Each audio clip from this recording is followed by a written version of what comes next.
Good morning everybody students. Last video में हम लोगों ने देखे थे क्या कि आईएनसी का बनाने का जो बैकग्राउंड था, आईएनसी बना तो आईएनसी का बैकग्राउंड था, विविध प्रकार का बैकग्राउंड की चर्चा किए कि राजनीतिक संगठन भारत में पहला कौन सा है। इसके अलावा देखिएगा राजनीतिक संगठन में बता दिया लैंड होल्डर सोसाइटी था। फिर सबसे महत्वपूर्ण राजनीतिक संगठन जो बना था इंडियन एसोसिएशन बना था। इंडियन एसोसिएशन के विषय में भी हम लोगों ने विस्तार से पढ़ लिया। फिर आईएनसी का जनक कौन है? आईएनसी का जनक ए.ओ. ह्यूम को माना गया है। आईएनसी नाम किसने दिया है? दादा भाई नौरोजी ने नाम दिया है। आईएनसी के सब भारत का गवर्नर जनरल कौन था? लॉर्ड डफरिन था। तो हम लोगों ने ये सभी पॉइंट पर डिस्कस कर लिए। इसके अलावा आईएनसी के संबंध में एक मेंस में क्वेश्चन पूछता है सेफ्टी वाल्व का सिद्धांत, थ्योरी ऑफ सेफ्टी वाल्व, जिसके विषय में मैंने विस्तार से लास्ट वीडियो में चर्चा कर दिए हैं कि यह सेफ्टी वाल्व क्यों चर्चा में था, यह क्यों आपको इस समय आया था, इस पर हम लोगों ने देख लिया। अब हम लोग देखेंगे आईएनसी 1885 में जब आईएनसी बनेगा तो विचारधारा के आधार पर आईएनसी में 3 प्रकार की विचारधारा का विकास होगा। एक होगा नरम दल की विचारधारा, दूसरा होगा गर्म दल की विचारधारा और तीसरा जो होगा वह गांधीवादी विचारधारा होगा। और ये विचारधारा से मेंस में क्वेश्चन आना ही है।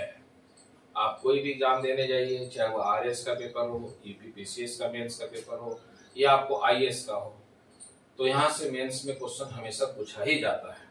इसीलिए पहले मेंस पर्पज से जो इम्पोर्टेंट उसका है, उसका नरम दल में राष्ट्रीय नेता कौन कौन रहे हैं, नरम दल की उनका क्या डिमांड था, नरम दल की क्या उपलब्धि रहा है, उन सभी विषय में। फिर गर्म दल का देखेंगे। इस प्रकार का जो सबसे इम्पोर्टेंट पॉइंट है वह आईएनसी को 3 भागों में विभाजित किया जाएगा। इस पॉइंट पर हम लोग चर्चा करते हैं और उनकी विचारधारा को देखते हैं।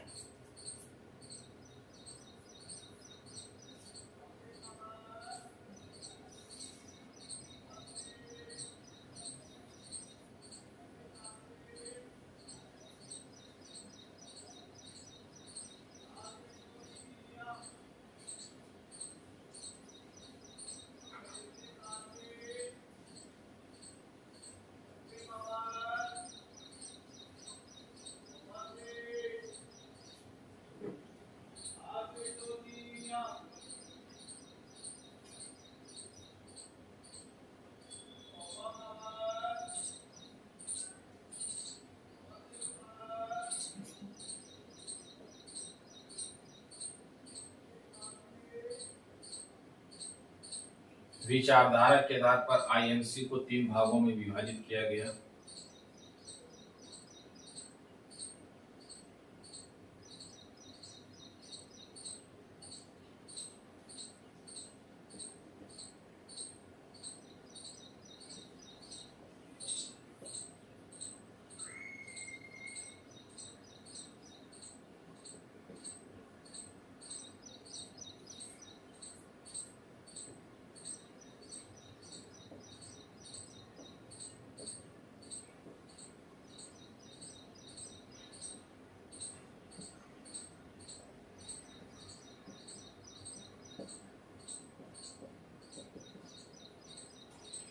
सबसे पहले जो विचारधारा था वह नरम दल की विचारधारा 1885 से 1905 के बीच में।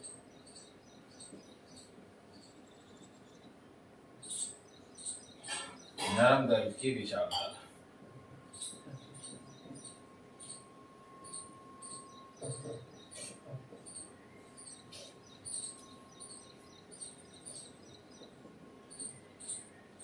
उन्नीस सौ 5 से 1920। गर्म दल की विचारधारा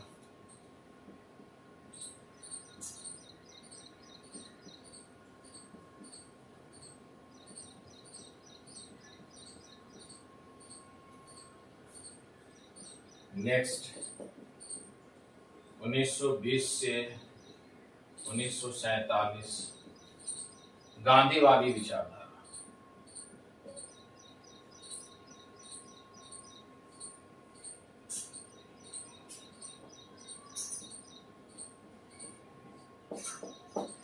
इसमें हम लोग 3 प्रकार की विचारधाराएं देखते हैं जो सबसे इम्पोर्टेंट है और सभी विचारधारा से एग्जाम में क्वेश्चन पूछा जाता है। नरम दल की विचारधारा, गरम दल की विचारधारा और गांधीवादी विचारधारा। नरम दल की विचारधारा में नरम दल के नेता कौन कौन रहे हैं, नरम दल के नेताओं का क्या क्या मांग रहा है, नरम दल की क्या उपलब्धि रही है, इनके विषय में वही इनकी विशेषताएं, सिग्निफिकेंस जो हमेशा एग्जाम में क्वेश्चन पूछा जाता है। तो आप ये तीनों विचारधाराएं का स्क्रीनशॉट ले सकते हैं। इसके बाद एक एक विचारधारा के विषय में प्रीलिम्स में भी मेंस में भी क्वेश्चन का डिस्कस करेंगे। पहले हम लोग मेंस टाइप से पढ़ेंगे, इसकी विशेषताएं क्या रहा है, उसके बाद हम लोग अधिवेशन पढ़ेंगे और अधिवेशन के साथ साथ हम लोग पर्सनालिटी को भी देखेंगे।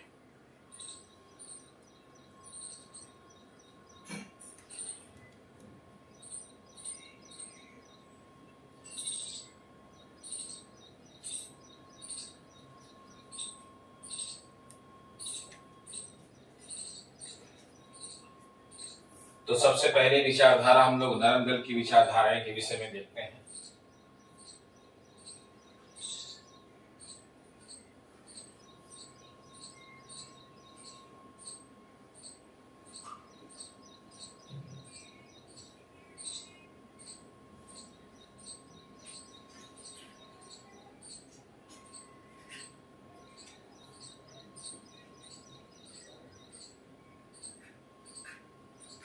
नरम दल की विचारधाराएं,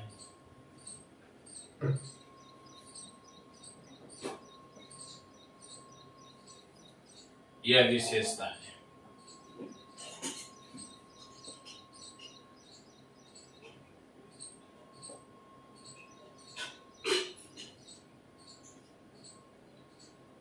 विशेषताएं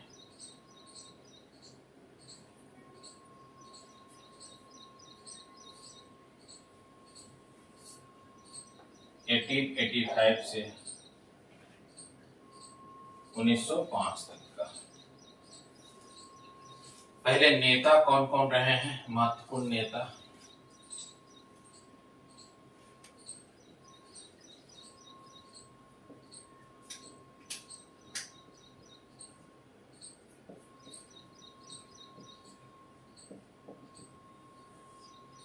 महत्वपूर्ण नेताओं का नाम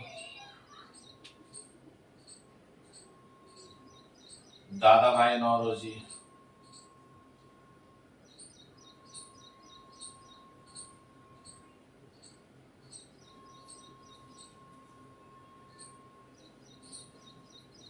WC बनर्जी,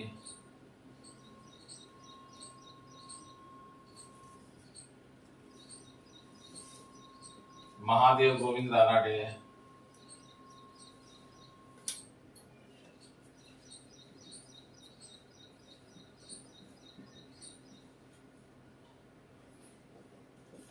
गोपाल कृष्ण गोखले,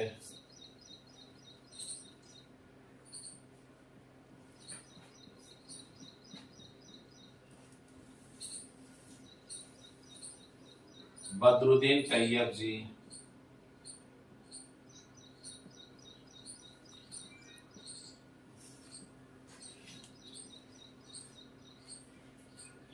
सुरेंद्र नाथ बनर्जी,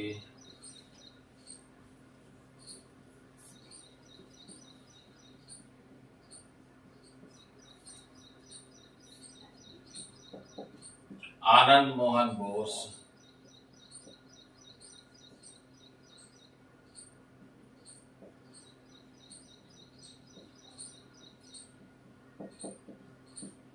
दिनसा वाचा,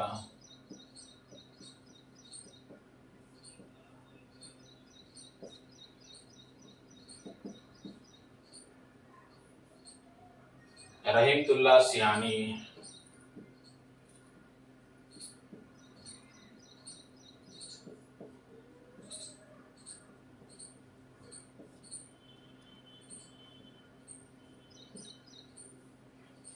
दादा भाई नौरोजी, व्योमेश चंद्र बनर्जी, महादेव गोविंद रानडे, गोपाल कृष्ण गोखले, बदरुद्दीन तैयब जी, सुरेंद्र नाथ बनर्जी, आनंद मोहन बोस, दिनसा वाचा, रहीमतुल्लाह सियानी।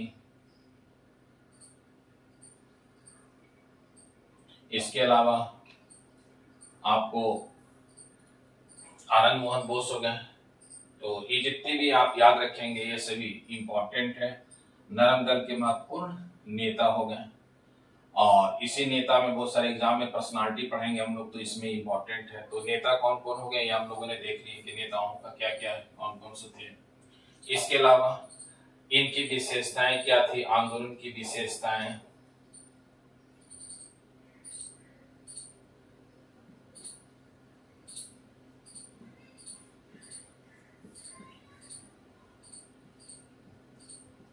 आंदोलन की विशेषताएं,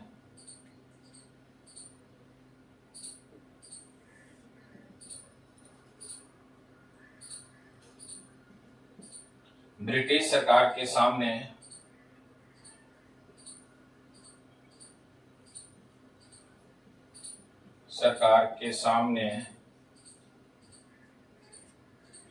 संवैधानिक तरीके से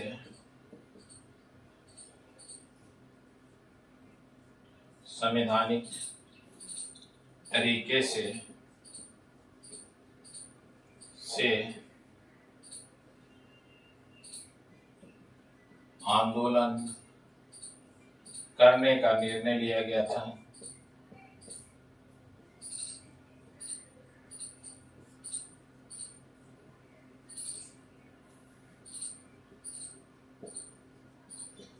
तो सबसे पहला इंपॉर्टेंट है संवैधानिक तरीके से। दूसरा पॉइंट,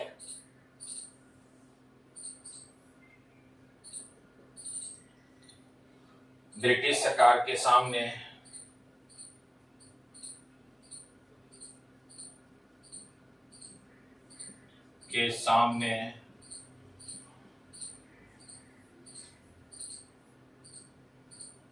प्रार्थना पत्र,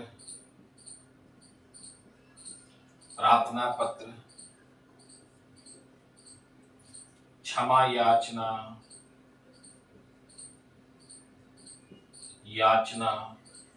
इत्यादि से मांग की गई थी।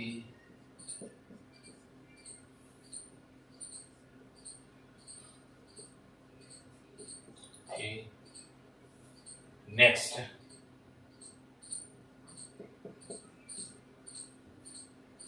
ब्रिटिश सरकार के खिलाफ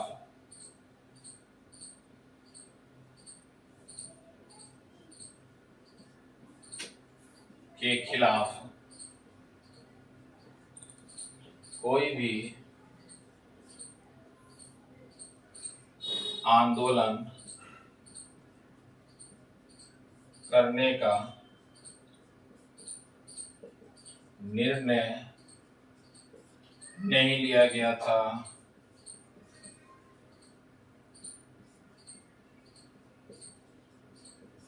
तो आप याद रखिएगा, आंदोलन करने की इनकी सबसे इंपॉर्टेंट प्रोसेस था, प्रक्रिया था। एक तो संवैधानिक तरीके से आंदोलन किया जाएगा, दूसरा ब्रिटिश सरकार के सामने प्रार्थना पत्र, क्षमा याचना इत्यादि की तरह मांग किया जाएगा, तीसरा ब्रिटिश सरकार के खिलाफ कोई भी क्रांतिकारी आंदोलन नहीं किया जाएगा। ये तीन इंपॉर्टेंट था जो आंदोलन की महत्वपूर्ण विशेषताएं था। तो यह आप याद रखेंगे, नरम दल के नेता थे, नरम दल के नेताओं का महत्वपूर्ण मांग थी ब्रिटिश सरकार के सामने, ब्रिटिश सरकार के साथ मिल करके वो लोग कार्य करना चाहते थे। क्यों? क्योंकि उनके लिए लग रहा था कि आंदोलन नया नया है, यदि हम लोग डायरेक्ट रूप से ब्रिटिश सरकार का विरोध करेंगे तो वह आंदोलन को तुरंत ही कुचल देगा, यह समाप्त कर देगा। तो इसीलिए यह आंदोलन महत्वपूर्ण माना गया, क्योंकि ब्रिटिश सरकार के सामने कोई भी हम लोग क्रांतिकारी आंदोलन करना नहीं चाहते थे। तो यह इनकी संवैधानिक तरीके और दया याचना, प्रार्थना, ये सभी इनकी मांग रही जो महत्वपूर्ण माना जाता है। अच्छा, यह हो गया नरम दल के नेता, नरम दल की आंदोलन के तरीके। और इसके अलावा नरम दल की क्या क्या उपलब्धि रहा है, तो नरम दल की उपलब्धियां दो सबसे महत्वपूर्ण माना जाता है। तो अलग से हम लोग फिर हेडिंग बना के देखते हैं, उपलब्धि। तो आप यहां भी नोट कर सकते हैं नरम दल के नेताओं की क्या उपलब्धि रही है। उपलब्धियां, नरम दल के नेताओं की क्या क्या उपलब्धि रही है। तो सबसे पहला उपलब्धि रहा कि इन्हीं के नेतृत्व में 1892 का भारत शासन अधिनियम आया।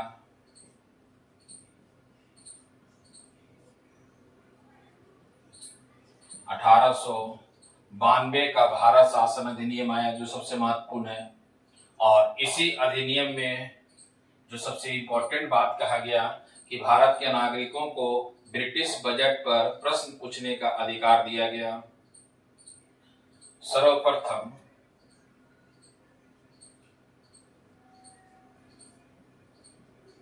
भारत के नागरिकों को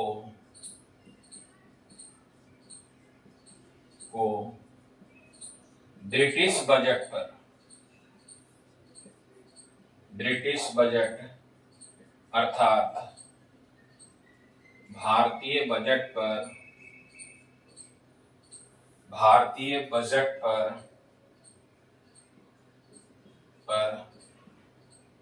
प्रश्न पूछने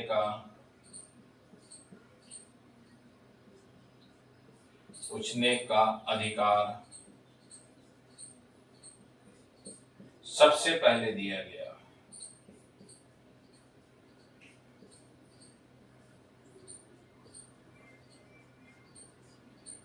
प्रश्न पूछने का अधिकार तो दे दिया गया, लेकिन यदि प्रश्न पूछते समय आपस में कोई विवाद उत्पन्न होता है तो उस विवाद में मत देने का अधिकार भारत के नागरिकों को नहीं दिया गया। यदि विवाद होता है और इस विवाद के विषय में कोई विवाद उत्पन्न होता है तो उस पर प्रश्न पूछने का अधिकार तो दिया गया, लेकिन मत विभाजन में भाग लेने की अनुमति नहीं दी गई। तो आप इसमें याद रखिएगा, इसमें आप जोड़ सकते हैं पॉइंट को कि भारतीय बजट पर भारत के राष्ट्रीय नेताओं को प्रश्न पूछने का अधिकार तो दिया गया, लेकिन मत विभाजन में भाग लेने की अनुमति नहीं दी गई।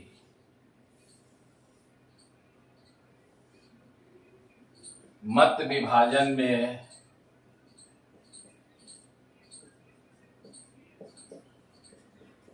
भाग लेने की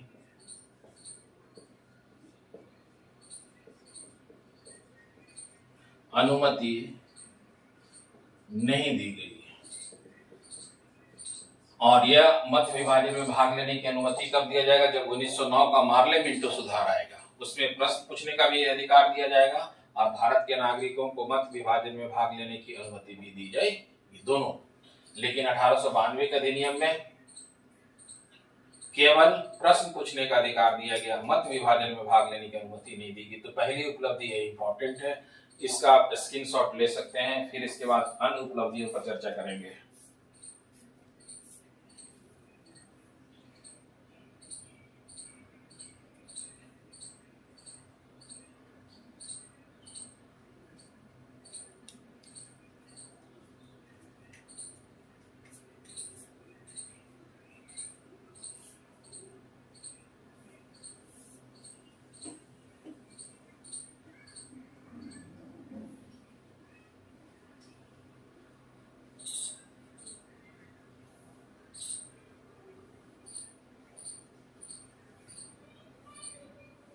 इनकी दूसरी उपलब्धि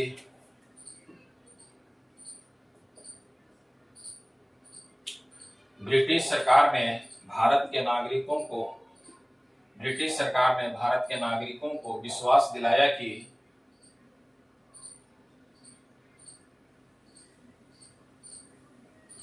सरकार ने भारत के नागरिकों को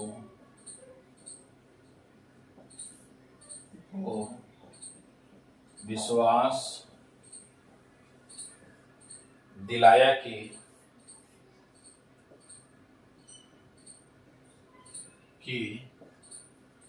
ब्रिटिश सरकार ने भारत के नागरिकों को विश्वास दिलाया कि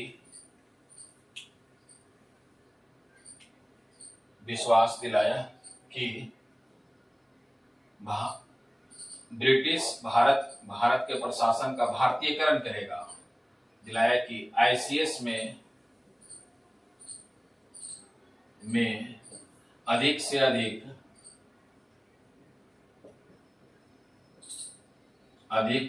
अधिक भारतीयों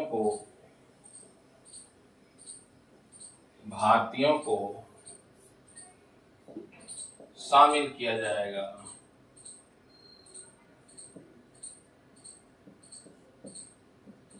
जाएगा। इसके अलावा प्रशासन का भारतीयकरण किया जाएगा।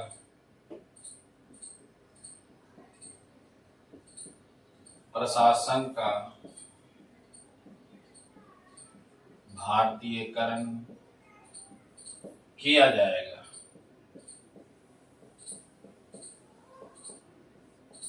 तो यह इंपॉर्टेंट था। नरम दल की विशेषताएं। नरम दल में कौन कौन सा नेता रहा है, नरम दल की विशेषताएं, आंदोलन की क्या क्या विशेषताएं रहा, नरम दल की क्या क्या उपलब्धि रहा, जो इंपॉर्टेंट है। और यही एग्जाम में क्वेश्चन पूछा जाता है उपलब्धि के संबंध में। यार यह मेंस में हमेशा क्वेश्चन आता है। मेंस में जब भी आएगा तो 150 से 200 शब्द में लिखने के लिए आएगा। आप इतना डिटेल से आराम से लिख सकते हैं। विशेषताएं इंपॉर्टेंट है, 3 मैंने बताया। एक तो क्या है कि विशेषताएं में जब भी आप याद रखिएगा, जब भी क्वेश्चन पूछेगा तो एक तो क्या है कि संवैधानिक तरीके से आंदोलन करना है, दूसरा प्रार्थना, क्षमा, याचना इत्यादि के माध्यम से मांग रखना है, और इसके अलावा ब्रिटिश सरकार के खिलाफ कोई भी क्रांतिकारी आंदोलन नहीं करना है। यह इनकी आंदोलन की विशेषताएं था।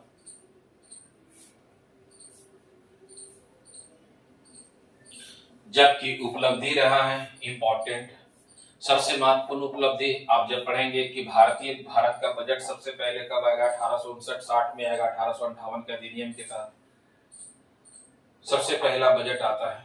लेकिन बजट पर भारत के नागरिकों को कुछ प्रश्न पूछने का अधिकार कब मिलेगा, 1892 के भारत शासन अधिनियम में। उसमें भी एक कारण था कि राष्ट्रीय आंदोलन काफी तीव्र गति से चल रहा था। लेकिन यह आंदोलन में दे तो दिया गया, लेकिन उसमें भी बोला गया कि मत विभाजन में भाग आप नहीं ले सकते हैं। मत विभाजन में भाग लेने की अनुमति कब मिलेगा, 1909 के मार्ले-मींटो रिफॉर्म में मिलेगा, जो आप याद रखेंगे। इसके अलावा आईसीएस का भारतीयकरण करने का मतलब आईसीएस में अधिक से अधिक भारत के नागरिकों को लेने का पक्ष लिया जाएगा। इसके अलावा प्रशासन का भारतीयकरण किया जाएगा। ये इनकी उपलब्धि रहा है आंदोलन का। ये 3-4 पॉइंट है, इस पर आपको एक्सप्लेन करना है, विस्तार से बताना है। आप मेंस का क्वेश्चन देखें, मेंस का क्वेश्चन में बहुत बार पूछा गया है, आईएएस के मेंस हो या अन्य कोई क्षेत्र का एग्जाम का मेंस हो जो इससे जुड़ा हुआ है ना। तो हम लोग अभी नरम दल के विषय में चर्चा किए हैं। इसके बाद फिर हम लोग गरम दल की विशेषताएं देखेंगे, गरम दल में कौन कौन सा नेता है वह देखेंगे, फिर गरम दल की क्या उपलब्धि रहा उसी प्रकार का हम लोग देखेंगे, है ना, जो इस एग्जाम में क्वेश्चन पूछा जाता है।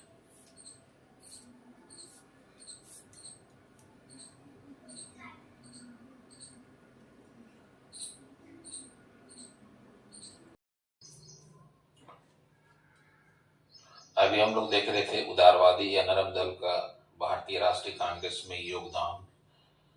जो पहला फेज था, आईएनसी को 3 फेज में बांटा गया था, नरम दल, गरम दल और गांधीवादी। तो नरम दल का हम लोगों ने योगदान देख लिए। नरम दल ने राष्ट्रीय आंदोलन में किस प्रकार की भूमिका को निभाया है।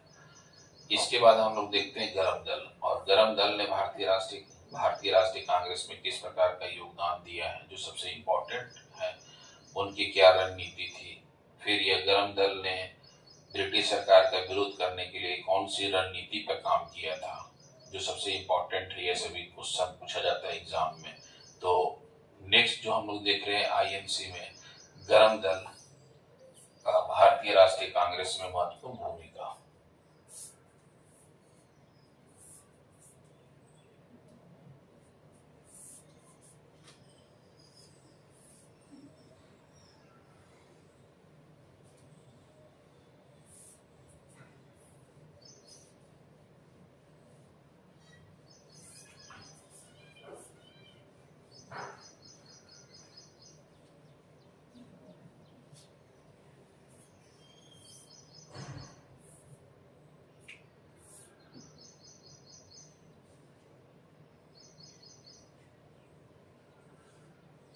गरम दल का आईएनसी में महत्वपूर्ण भूमिका।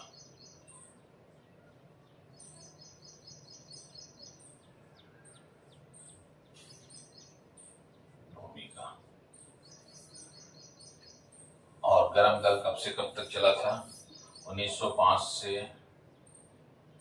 1920 तक।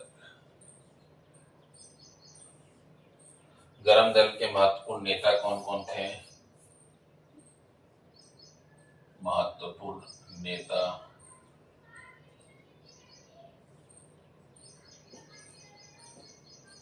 गरम दल के 4 महत्वपूर्ण नेता थे, जिन्हें बाल, पाल, लाल और घोष के नाम से जानते हैं।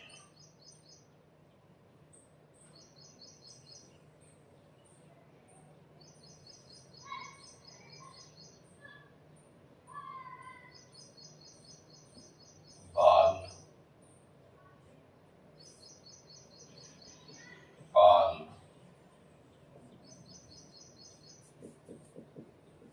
लाल और घोष। ये गरम दल के महत्वपूर्ण नेता थे, जिनका पूरा नाम आप नोट कर सकते हैं। बाल गंगाधर तिलक,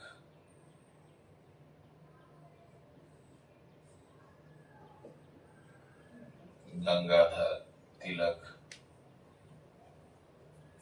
इन्हें लोकमान्य तिलक भी कहा गया है।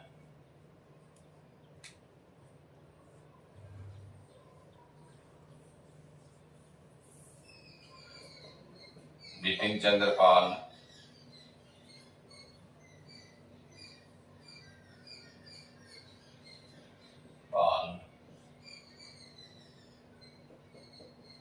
लाला लाजपत राय,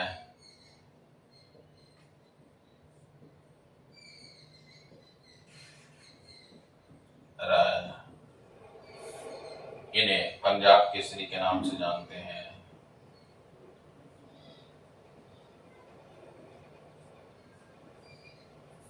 नेक्स्ट, अरविंद घोष,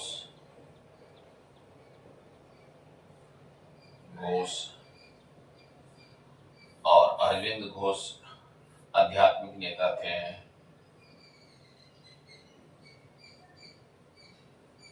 आध्यात्मिक नेता।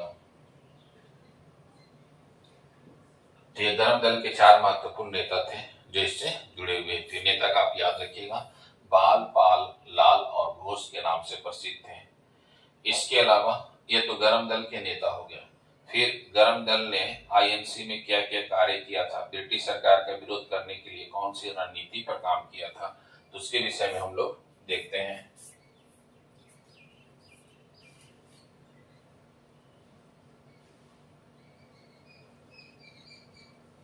ब्रिटिश सरकार का विरोध करने के लिए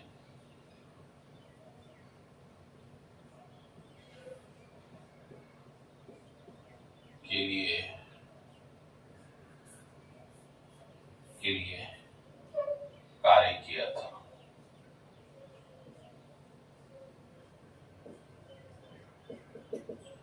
इन लोगों ने किस प्रकार का कार्य किया ब्रिटिश सरकार का विरोध करने के लिए? जो सबसे पहले इंपॉर्टेंट कार्य है कि ब्रिटिश सरकार ने जब 1905 में बंगाल का विभाजन करेगा,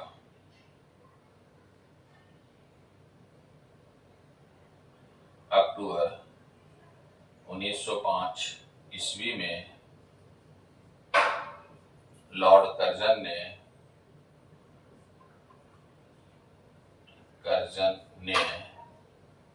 बंगाल को विभाजित कर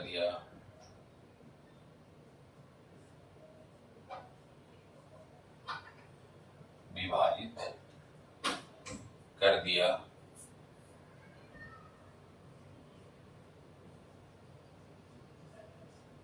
इस विभाजन के विरोध में 7 अगस्त 1905 ईस्वी में विभाजन के विरोध में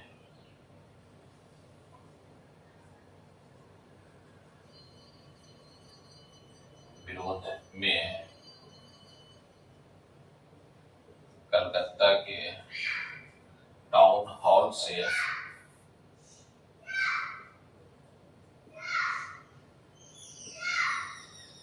से स्वदेशी और बहिष्कार आंदोलन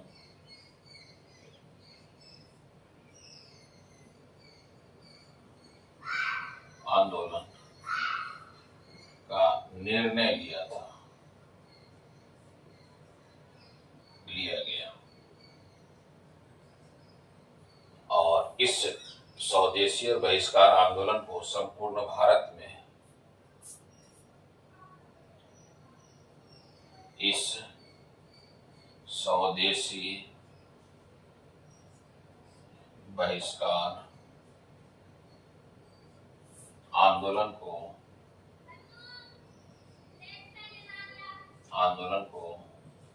संपूर्ण भारत में गरम दल के नेताओं ने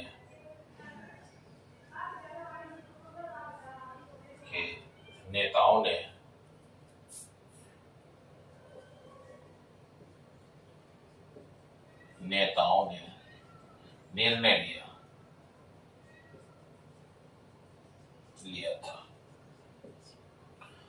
तो ये सबसे इम्पोर्टेंट इस फेज में, गरम दल में सबसे इम्पोर्टेंट फेज क्या है कि ब्रिटिश सरकार का विरोध करने के लिए स्वदेशी और बहिष्कार आंदोलन प्रारंभ किया गया था।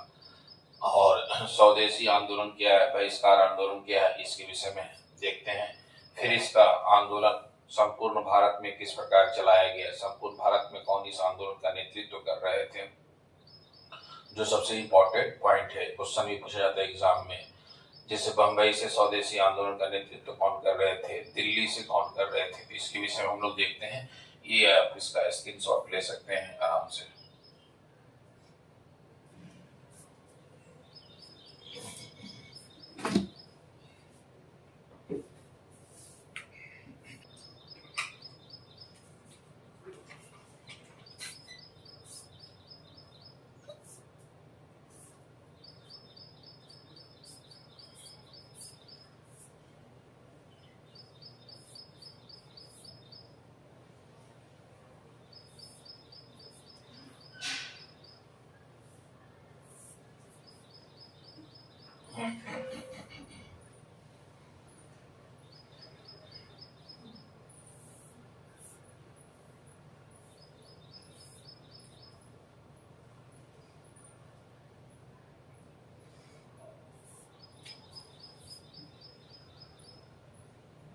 स्वदेशी आंदोलन का अर्थ था,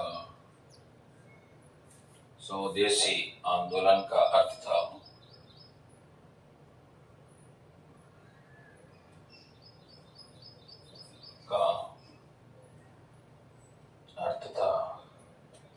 कि भारत में स्वदेशी वस्तुओं का अधिक से अधिक प्रयोग किया जाए। भारत में स्वदेशी वस्तुओं का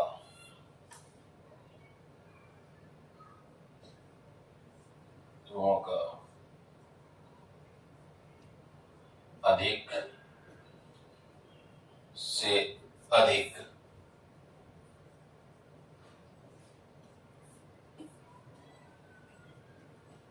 प्रयोग किया जाए।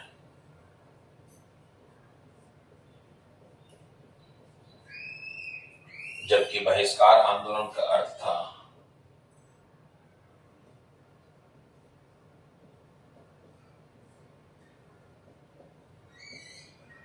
बहिष्कार आंदोलन का अर्थ था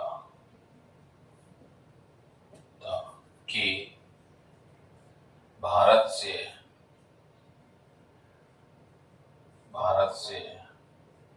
ब्रिटिश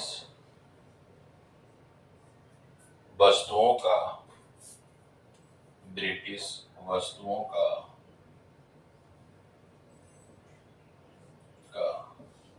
अधिक से अधिक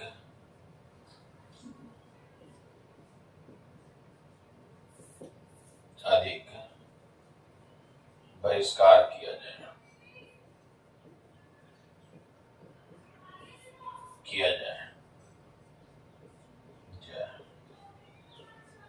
ये स्वदेशी आंदोलन था और यह बहिष्कार आंदोलन था, जो गरम दल के बीच में और नरम दल के बीच में एक विवाद का कारण भी बन गया था। गरम दल के नेताओं का मानना था कि इस आंदोलन को संपूर्ण भारत में विस्तार किया जाए, जबकि नरम दल के नेताओं का मानना था कि इस आंदोलन को केवल हम लोग को बंगाल तक सीमित रखना था। तो इस आंदोलन के कारण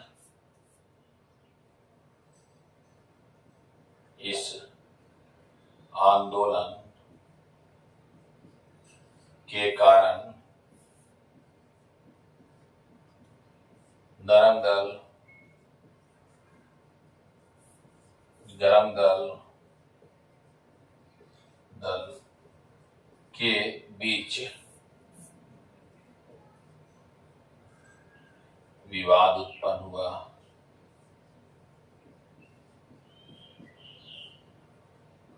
हुआ था। विवाद का मुख्य कारण था कि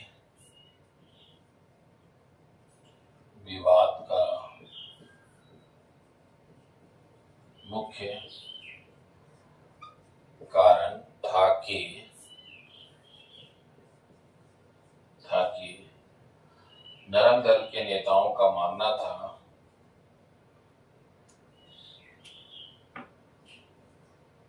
नरम दल के नेताओं का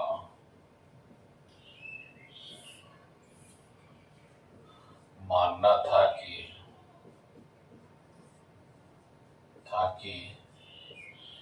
इस आंदोलन को केवल बंगाल तक सीमित रखा जाए। इस आंदोलन को केवल बंगाल तक सीमित रखा जाए।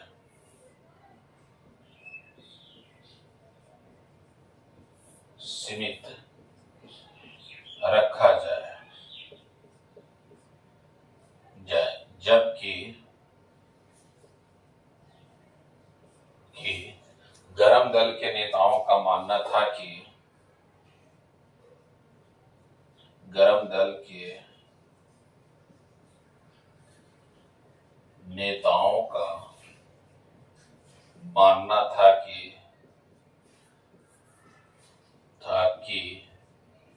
इस आंदोलन का विस्तार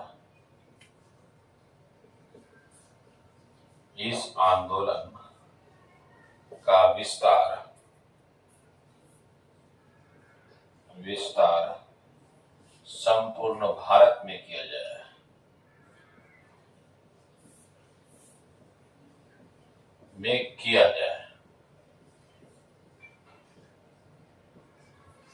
तो यह इनके बीच के विवाद भी चल रहा था, गरम दल के बीच में और नरम दल के बीच में।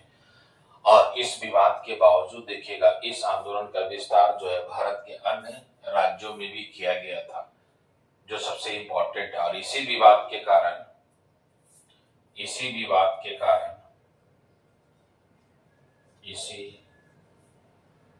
विवाद के कारण 1907 ईस्वी में आईएनसी में पहली बार विभाजन हुआ था।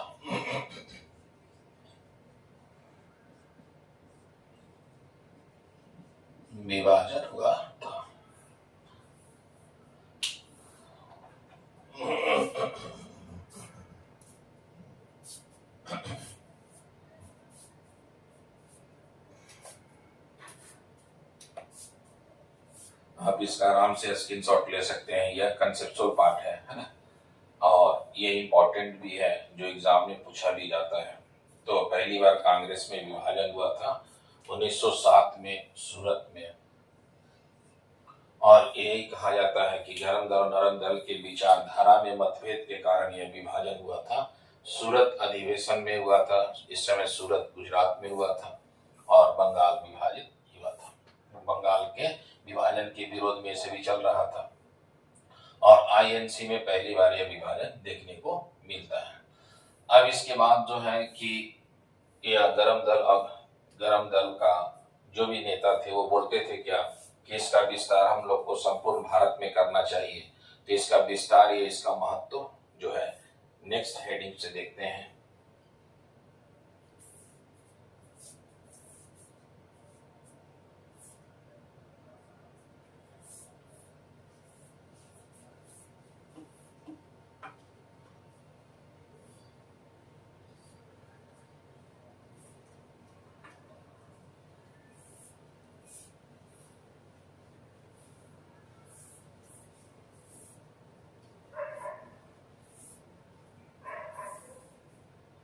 स्वदेशी और बहिष्कार आंदोलन का महत्व। स्वदेशी बहिष्कार आंदोलन का महत्व।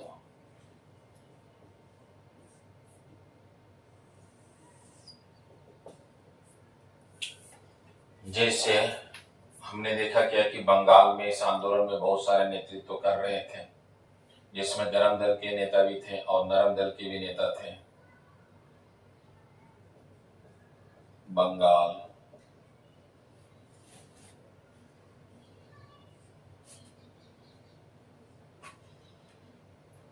सुरेंद्रनाथ बनर्जी,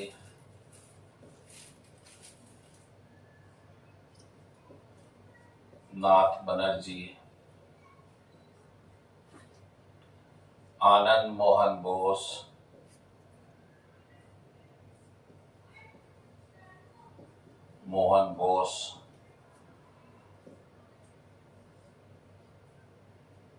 गुरुदेव रविन्द्रनाथ टैगोर,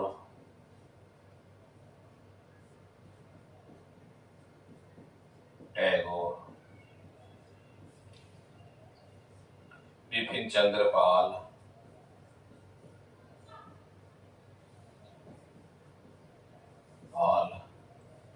अरविंद घोष,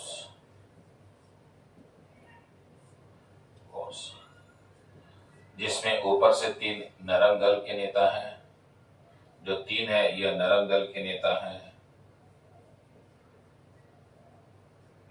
और ये जो 2 हैं गरम दल के हैं। तो यह बंगाल में याद रखिएगा ये आंदोलन चला और यह आंदोलन का नेतृत्व दोनों मिलकर के किए थे। सेकेंड, पश्चिमी उत्तर प्रदेश,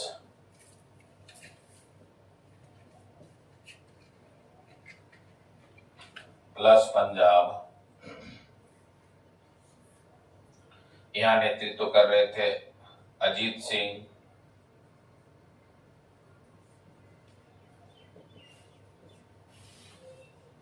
लाला लाजपत राय,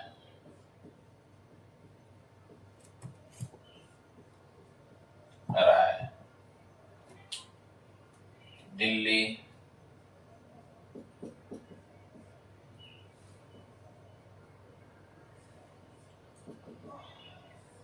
हैदर राजा इसका नेतृत्व कर रहे थे।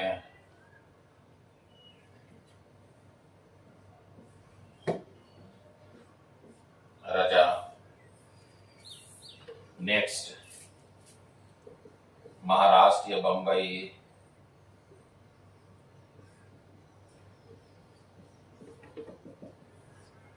बाल गंगाधर तिलक यहां से आंदोलन का नेतृत्व कर रहे थे।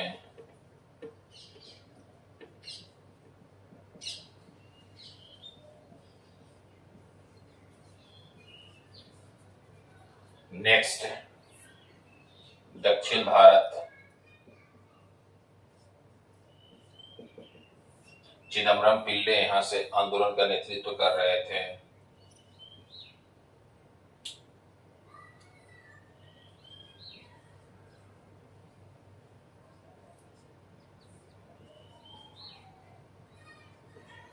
पिल्ले आंदोलन का नेतृत्व कर रहे थे।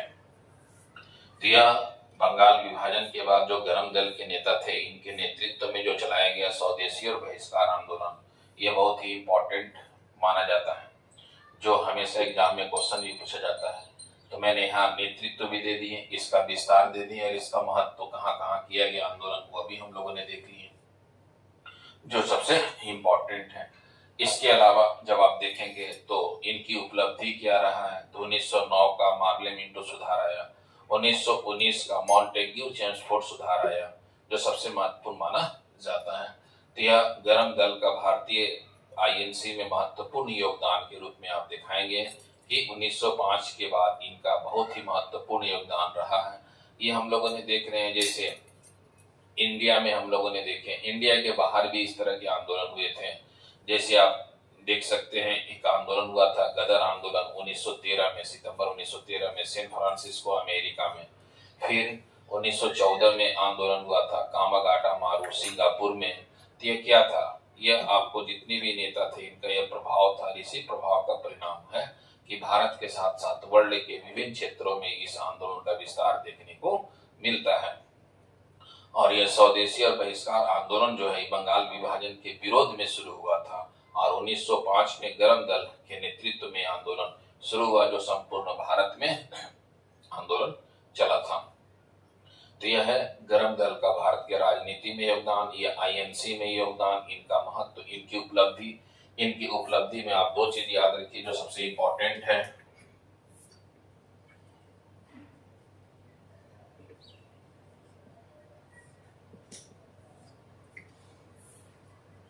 उन्नीस सौ 9 का मार्ले मिंटो सुधार,